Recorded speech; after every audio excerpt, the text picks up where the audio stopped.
Hello drone video fans, my name is Bill, and this 8-minute video shot with the Autel EVO will show a bit of the Boy Scouts of America Camp Stigwandish, which is located in South Madison, Ohio, in the northeast corner of the state of Ohio. We're taking off here and just going to rotate here and show you that it actually is a Boy Scout camp, and see my car parked there. This camp is located on 300 acres of property that run along Mill Creek, as I said, in South Madison, and has lots of features which we'll probably talk more about in the second part of this video. The first part of this video, we're just going to basically look at a lot of the 3 lakes that they have located on the property. And rather than just talk about the surroundings, you can see the grass is pretty much browned out for the winter time. We're going to also give you some background information on the camp itself. Camp Stigwandish sounds like an Indian name, and it is. It's named after the chief of the Seneca tribe, which is a branch of the Iroquois Indians, which lived in this area south of Lake Erie in northeastern Ohio. They were one of the more cooperative tribes that helped the early settlers in Ohio in the 1700s make it through the difficult winters, and actually even helped the United States fight against the British in the War of 1812. And the Stigwandish, which was a name given to the chief of the Seneca tribe,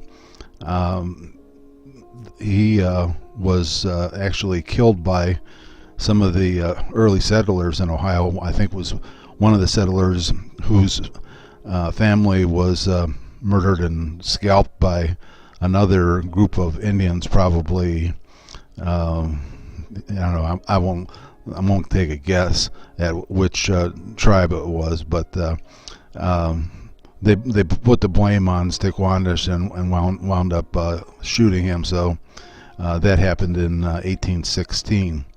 So anyways, that's just a little background information on how this camp got its name. It was acquired as property of the Greater Cleveland Council of Boy Scouts, and so it's part of their campsites, along with Camp Beaumont, which we shot last year. For the most part, during the summertime, this is used as a Cub Scout day camp. Here we're coming up on the second lake, which is devoted to boating, and we're going to see some of those boats. What you see in front of you there is a little docking area where they can dock the boats, and they have canoes and flat bottom boats.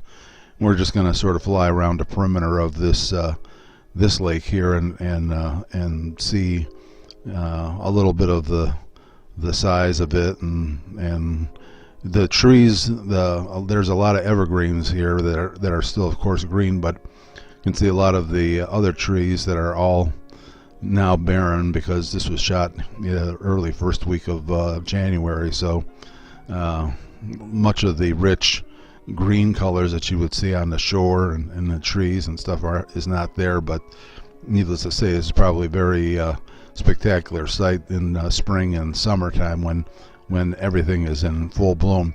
We're coming up on towards the end of the lake, and you can see in the distance there some canoes and flat bottom boats, which are used by the scouts and campers. There's quite a few different facilities here at this campground, and we're coming up also now on another lake. Now this was really interesting for me. You can see the lake level of the lake that we're flying over, and when we get to this other lake that we see in front of you, the level of the water in that lake is, I would say, a good 5-6 feet lower than the water level in the lake that we're flying over right now.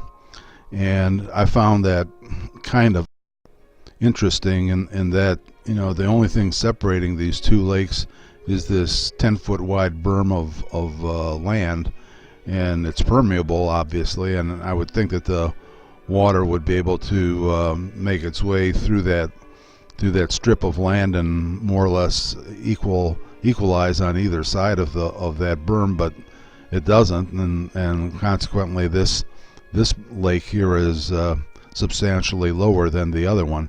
Here's some sort of a platform jutting out into the lake.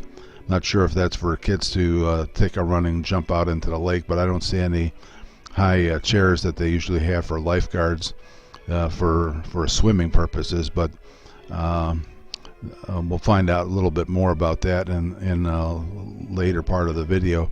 In the distance you see a shelter, and again we'll fly down towards that in a later part of the video. Now we're turning and facing right into the sun, the afternoon sun here, and you can see it's reflecting off of the water, two different lake levels.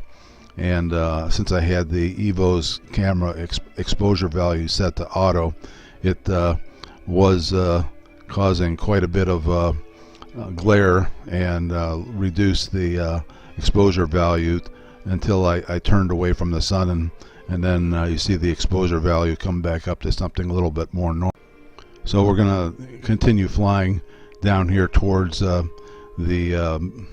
part of the lake where we took off from. There's another little dockage area over here where boaters can stop and dock and get in or out of their particular watercraft.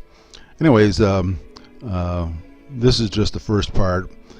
We have a little more video that we shot here that we'll show in the second part of the